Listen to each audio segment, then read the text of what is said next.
اعوذ باللہ من الشیطان الرجیم، بسم اللہ الرحمن الرحیم۔ السلام علیکم ورحمۃ اللہ وبرکاتہ۔ معزز خواتین و حضرات، آج میں ان بہنوں کے لیے وظیفہ لے کر حاضر ہوا ہوں جو اپنی خوبصورتی سے پریشان ہیں اور انہوں نے لاکھ ٹوٹکے اور لاکھ بہانے کر لیے ہیں، لیکن ان کی جو چہرے کے مسائل ہیں وہ جو جنم لیتے ہی جا رہے ہیں۔ اب چہرے کے مسائل کی ایک بہت بڑی لمبی لسٹ ہوتی ہے۔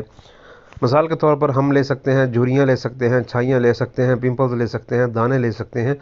یہ اگر ہم ختم کر بھی لیں تو جو ہم کاسمیٹیکل چیزیں یوز کرتے ہیں تو ان کے سائیڈ ایفیکٹ سے ہمارا چہرہ یا تو بالکل پتلا ہو جاتا ہے یا پھر ایک ایکسٹرا آرڈینری وائٹش سا ایک لک دینے لگ جاتا ہے۔ تو ان چیزوں کو، تمام چیزوں کو ختم کرنے کے لیے آسان سا کیا حل ہے؟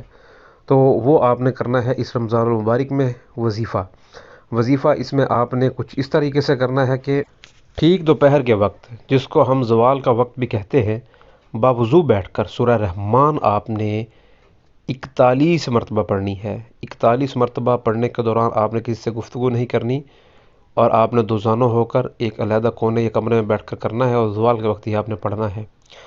اس کے بعد آپ نے آب زمزم، اور آب زمزم کے اندر آپ نے ایک کوئی بھی آپ نے موئسچر یوز کر لینا ہے۔ اب وہ کافی ساری کمپنیز کے مل جاتے ہیں، اور جن بہنوں کی سکین پہلے سے ہی آئلی ہو تو ان کو استعمال کرنے کی ضرورت نہیں ہے۔